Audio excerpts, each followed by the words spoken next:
1.15 and 1.6 are self-explanatory. 1.7 is another one with a resolution or a recommendation in there. I think it's self-explanatory. We could keep going with our special consultative process. There's no reason why we shouldn't. But pragmatically, we think that might be confusing to members of the public. So the staff recommendation is that we pause until it's clear whether trading in any substances can resume, and it will just stop any confusion. So are people generally happy with that that position? So, Jamie? Yeah, no, I am happy with it, and it does make sense. But you also, Jane, touch on the fact that the fundamentals of it aren't changing. From what we understand, that legal highs are still going to be available, albeit through a testing regime. So the fundamental question to the community of where is the most appropriate place for this to occur, and what levers that the council has to pull should be pulled, though there is still stands. But there is, I guess, some sort of uncertainty around what it will actually look like. Is there a time frame that we've got around this pause, or is it really just wait and see, and we're kind of reliant on the government as to when that clarity comes? I haven't got a time frame here. Like everybody else, there was a fortnight till the legislation goes through, and then I'm not sure, but we can follow up and see if there's any more information. Can we actually get that? Because my understanding was that there was quite a tight timeline associated with this. What I don't want to do is leave in place what we've currently got by default for any longer than possible. But I agree with you in what you say here. The whole basis of it has changed dramatically, and I can't currently explain the government policy to anybody who's making a submission. Okay. I don't think they can either. I can come back with a time frame. I mean, my personal view, after having looked at what some other councils have done, is that we should actually review our position, because there are ways that you can narrow the application to the point that that it's. Well, yeah, it's basically the other councils have taken a far more proactive stance on limiting the availability and location of where it can be sold to zero. So, I mean, if people were of a mind, then I personally think that we should use this pause as a period to actually review the policy before it goes out for consultation. But that was the issue that we were confronted with last week. I just want to make sure that we're not actually left with what we've currently got. Yeah, that's right, for any longer than we need to. But literally, the legislation will be passed in 2 weeks. So yeah. You don't need that. Stop after resume. Yep. So that the council pause the further pause the release of the document, isn't it, for consultation, until the draft policy for consultation until such time as it is clear whether trading in any substance can resume. Well, until such time as the government has amended the legislation. Yeah. Because ultimately what they're really saying is that there can be some that are still going to be sold, and potentially, maybe. So I guess it's just really around clarity and what the situation is, which we're still a bit fuzzy about. Yeah.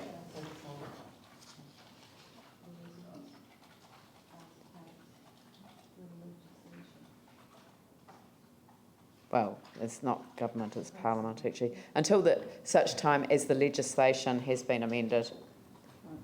Yeah. No, don't put Parliament, as the legislation has been amended, yeah.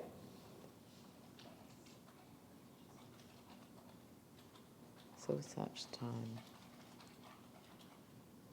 time as the legislation has been amended. Yep. Any comment? Jimmy Chin?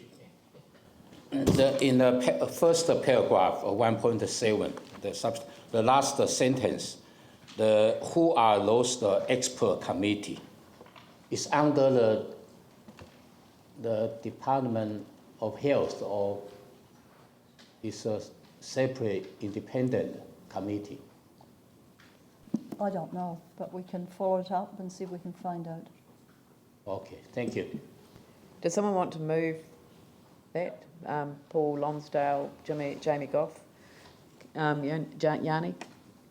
I don't know whether this will go in front of the submissions panel, but one of the concerns I have is that there needs to be some, if the ban's coming in, I'm really concerned about the lack of treatment services available. So should we not, if we're considering this, actually also be writing to government to ask what support are they putting in place to deal with the addiction and the mental health treatment or the treatment programs for people? Can we deal with that after the legislation has been amended as well? Well, I guess the concern is that if we wait, then we have a huge delay, and if there's no services being put in place now, when the ban comes in, then you've got another delay before you've got any Parliament has to understanding. pass it, so there's no point writing to them now. We're talking about a 2-week pause, and then the document goes out for consultation. That's what this resolution does. Yeah, no, I understand that.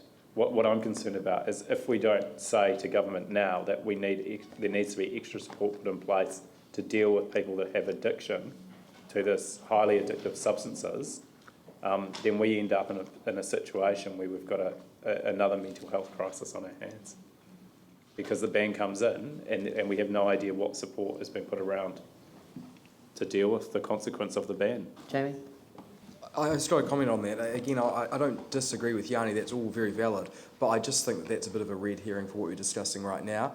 I think that's a different topic. Yes, this isn't an opportunity to submit, or to Parliament around what the changes are going to be. I just really see this as saying, do you want to pause our consultation process or not? And I think yes. I think what Yanni's saying is valid, but it's probably not relevant to this. It's not an opportunity to put in a submission, though. It's about how we're going to act with respect to the amendments that government's going to make. I don't know if the government's going to call for submissions. I mean, that's don't why know I'd rather wait for 2 weeks, No, I entirely agree find with out you. what they've done. I mean, there's nothing to stop me writing to the, to the Minister of Health or the Associate Minister of Health, who's responsible for the legislation, saying that, but that if a ban proceeds, that we have a. I don't know that they're going to ban it. That's I agree the with you thing. 100%. And what I'm saying is that I think our resolution that we have got up there is for us and how we're going to act. Yeah. As a result But of I'm the law quite changes. happy to write to the Associate Minister should there not be an opportunity for a submission. But I don't need a resolution to do that. I'll just undertake to do that. All right. So I'll put the motion. All those in favour say aye. Those opposed say no. That's carried. And the only other thing I wanted to highlight before I go back to flooding and questions was 4.3 on the infrastructure rebuild. You'll notice that that's expanded. We normally just give you a table on 4.3.5. However, I've added in some extra information which I hope is useful. Probably two things to highlight. One is on page 11 in the box there. There's $960 million of funding available left, and you'll note there that we have a work group in place to review the remainder that hasn't yet been committed. And over in the somewhere else, I'm sure it's in here, right at the end, in fact, we will be bringing, it's very clearly council's option in terms of the forward programme. So that is another big, tightly focused team working together to bring to you some options for how you may wish to use the remainder of the original estimate that was made. Is there enough money in there to complete all of the work in the horizontal infrastructure?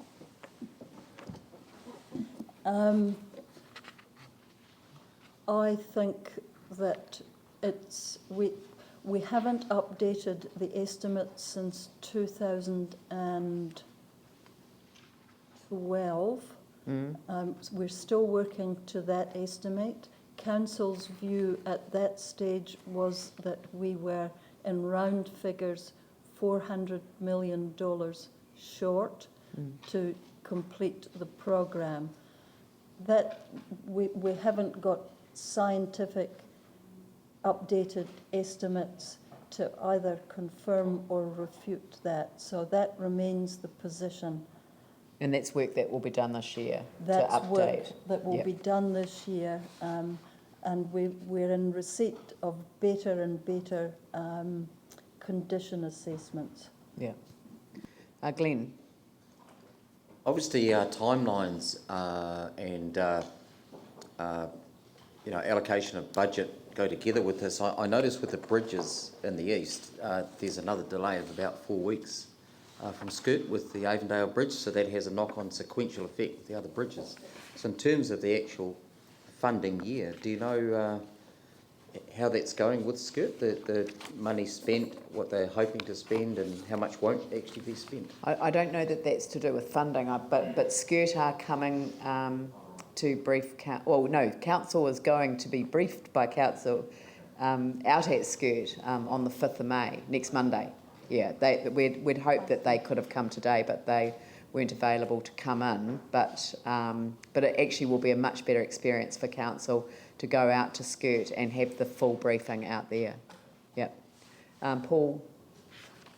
Just in relation to the $400 million shortfall, it also says in here about they're looking to reduce costs by 29%.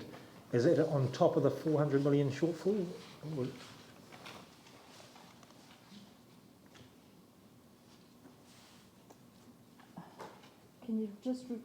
Can you refer me to exactly where you're It's in the looking? box. It's in the box there. In the box. On the box there, Yeah, yep. it says. Because we're supposed to be getting like for like, even if we don't really like the like for like. What we're seeing is actually a like for less. Yep. No, Less for like. this reduction, it doesn't take into account the $400 million. So this is living within the total package of 1.8, and we have got, as council, as the owner, as opposed to the Alliance participant, are saying we want to see more efficiencies. Just on top of that though, if our obligation is 40% of the build, that actually stands even without a cost-sharing agreement. So with that shortfall, if we want to continue on and actually finish the job properly, that would still require the government and NZTA to fund the 60%. That would be correct? I think we've still got a lot of work to do around allocating that within our own budget. So I think the answer to that is no. There isn't. We haven't got to that point yet. We actually have to go through a prioritisation process of what remains in that whole Skirt program. But I think there's a misnomer, and people forget that the cost share agreement covers the horizontal infrastructure, which is not just the Skirt program. That's 70% of the work is through Skirt, 30% is through the council. Yeah, and the other thing to emphasise, at the moment we have to not only do but be seen to be doing everything we possibly can to manage within the budget that we know we've got. And that's what this is signalling. Vicky? Thank you. Two questions in relation to Skirt. The Sumner Road, in terms of our reprioritisation, is that now included in Skirt funding allocation? No, I've just explained 70%, 30%. So it's within the horizontal infrastructure allocation, not the Skirt allocation. So when we did the reprioritisation and we had a whole pile of things that we needed to do that were a matter of urgency, and we wanted to bring those into the overall budget that was allocated to Skirt, one of the projects was the Sumner Road, which we deal with today. Is that in any way catered for in any of the Skirt monies? I'll see if I can get this, maybe, It will, but it's in It's that a allocation of horizon- funding. Call it horizontal Okay, right, infrastructure sorry. budget. Sorry. It is definitely in the horizontal infrastructure budget. Terry? Sorry, fair enough. Bear in mind is that, the mayor has just said, we've actually got a budget for the whole of the horizontal. Yeah. that's it. 70% of that is covered by skirt, about 30% is covered by works outside of skirt. That's right. At the moment, the Sumner Road is outside of skirt, Correct. but still within that horizontal infrastructure programme. Yeah, where it is, but But is it is covered? budgeted for. And we're working with the HIC in terms of the prioritisation of the projects that go through, and we've identified Sumner as a high priority to work through. Yeah. Okay, so there is provision for it in the The estimate, in the estimate. Is the Flockton remediation covered? There is some funding in the horizontal infrastructure rebuild for works in the Flockton area. It wouldn't cover, I can't recall exactly what the figure is, but it would be not as much as what the technical solutions that we've come up with would cost. And Terry, is it right to say there's a land drainage budget in the Yeah. There's a total of about one? 170 odd Yeah. million Yeah. in the Yeah. non-skirt part of the horizontal infrastructure rebuild program. More a governance issue. I see the chair of Skirt has been away for some considerable time. How is that operating without a chair? It does have a chair, and Chris Mackenzie, who is, I don't know what his title is, but he's independent.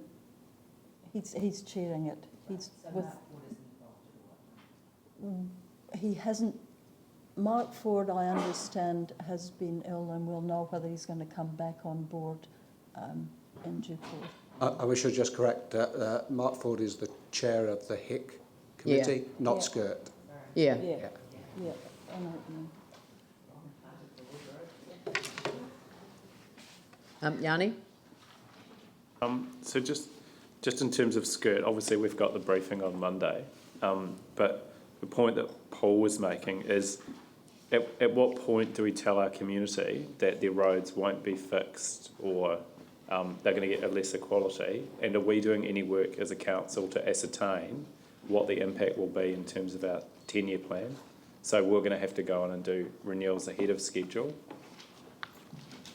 That's what the prioritisation is about, coming up with scenarios to fit within the budget for you to decide what we do or maybe what we don't do, or is there may be things you want to defer. You haven't been given the information yet to do that, but we would see by the end of May to inform the annual plan and definitely the long-term plan what these scenarios might look like. So that's our decision So- as a That is council. your decision. So for example, take Redcliffe for example, the decision to only fix half of the road fully and to do the other half with a patchwork repair job in one of the most damaged roads in the earthquake doesn't seem to make much sense. So we're not going to get a chance to have input until after those repairs are being done, which means we're going to have an additional cost coming onto council in the next 2 to 3 years. So, currently in terms of what Skirt are currently doing, could they not wait until we've had a chance to prioritise as a council before they make these decisions so that we can be really clear from our point of view what our expectations are? No, they can't wait. We've got to keep fixing the horizontal infrastructure in the city, and it would cost us more money to halt and regroup again. We've got to keep them going on. But that would be an example that you could bring up with them next On week. Monday, Yeah. ask them why that happened and what's the plans for the other side. Yeah, I know, but I guess we have asked them at community board, we've repeatedly asked them, but we're kind of past the point of asking. We actually, at a governance level, I think, need to make some decisions about it, because just being told, well, we can't afford to do it, or we haven't got the instruction to do it, doesn't actually help solve the issue.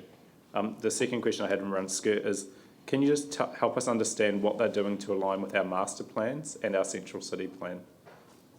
I think that's coming up on Monday as part of the briefing. Right, so we will get very clear information about how they're doing alignment. I hope so. I'll Okay. follow up before Monday. Thank you. Two questions, one on the art gallery and one just notice that I'd like to ask a question of the CFO in committee on the crossing car park, but not in the public part, later on in the meeting. The Christchurch Art Gallery, are we confident that the lease that we've got on the adjoining land for the base isolation is going to, we're still confident that that will be finished in time?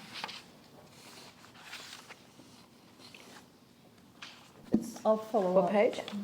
It's page 4. We've gone backwards. Okay, that's right. Oh, yeah. Okay, and one last question, just in relation to the freezing works that's currently, and I understand it's an ECAN issue, allowed to put their effluent down the river when the flooding events. Can we just have a wee report on that? It may not be anything to do with the council, but just understanding how that is and how long they're allowed to do that. Not today, That's obviously. Belfast. Yes, Yep. yes. I know what you're talking about. I was at the zone committee meeting last night, and when the amount is too big to for the pipe to cover it, it goes to Pages Road, the pump is switched off, so they put it into a holding pond for up to 3 days.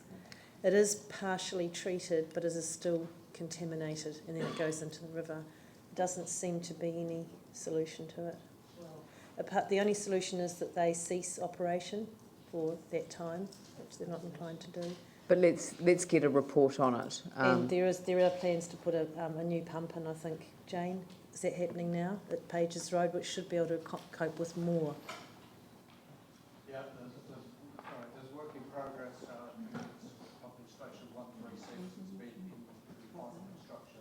We hope to have that commissioned early June. Early June this year. Yeah. And that will stop the crack going in the river? It will certainly help, but we've still got some major works on the rest of the network to actually repair and renew, and it's while we're in this stage the problem is there. By the end of May. Phil. Thanks, Jane. On the Selwyn Street shops, yes, and the shops are already up, as you comment, and comments from locals are that they're pleased with the design of those. This is on page 13. And I was going to ask, though, in relation to a question in relation to plans for the development on the other side of Selwyn Street there, and that, which is part of the master plan. Just hope they seem to have been delayed. I'm just hoping that, in fact, council are doing what we can to support that development through consents. I'll follow up. Thank you. Jimmy? Question. 4.1, last item regarding to the New Southwest the Service Centre Library to replace the Sackman Service Centre. Last time, based on the acting CEO report, had been defined the time period, will be presented to the Community Board and Council in May. But this time, I reviewed the information, date still to be determined. So I don't know why. What's the rationale? Previous the acting CEO report has been decided. Why they postponed? What's the reason? Again, I'll follow up. Yanni? On page 5, same page, the Avon River Precinct, I see that the detailed design will be complete by May. So when can we get a copy of the completed design, and how can we have input into it? And what is it doing to address the flooding issues that we've had recently? Terry, can you help? I'm at the steering group meeting later today on the Avon River, and that'll be the first time I will get some better information. So we'll come back to you once I've I've been to that meeting. It's just that further on in the agenda, we're making decisions about the Avon River precinct, about transport projects, without having any plans for what the Avon River concept is. Yeah, I think they've shared concept plans with you, but they're into the details now. No, I've been told they're out of date, the ones that we got that were confidential and are not up to date. But if you could certainly give us information back about the flooding, I mean, it concerns me that we're thus possibly spending $100 million on something that's going to get flooded. So, you know, I think you've heard some of the people talking in the last few days about spending money from the anchor projects into other areas that are getting flooded. I think you do have to start questioning the Avon River precinct. The second question was the High Street spatial plan. Is there a spatial plan for High Street? When can we have a copy? My understanding is that there's been a whole bunch of work done around that area, but we don't have any visibility. And I am concerned in the traffic section of this report today that we don't have any understanding of how the traffic's going to work in that south area, south of Colombo Street, south of the square, south of Litchfield, with High Street, Chilham, Litchfield, St Asaph. So is there anything that we have as a council that shows what the traffic plan is for that area and what is being proposed? I don't see anybody saying, oh yes, of the staff, so I'll follow up and find out if there's anything. The traffic plan is actually contained within the Accessible City Transport chapter. So the overall plan for the road and the various transport networks are in that. But we will have staff here for that item on the agenda. Yes. So if you know, I mean, the appropriate staff will be here that could perhaps bring that information. This lane, I mean, you know, I understand that we're not going to get a say in that, and you know, it's probably just a little piece of land that will go into private ownership. But you know, I think one of the trade-offs we would like to see is that there are public laneways going through these areas as a result of the public roads that have been given to government. But I don't have any sense of where those lanes are, what we're getting back. So, you know, I just want to raise that caution. Happy for Struthers Lane to go through whatever process, but I think there should be an expectation that we're getting something back at the end that goes back into the public realm. In the southern frame, which is quite a radical departure from what was originally suggested, when you say project completion, I know this is not the council's one, project completion due third quarter 2017, is that for the little bit of public realm that they're now providing? Yes. I think it must be. So just for that bit, it's going to I'll take double 3 check, years. but I think I'm pretty sure that's right. Long time to build a footpath. Yep. Can we come to the flooding back to flooding. task force now?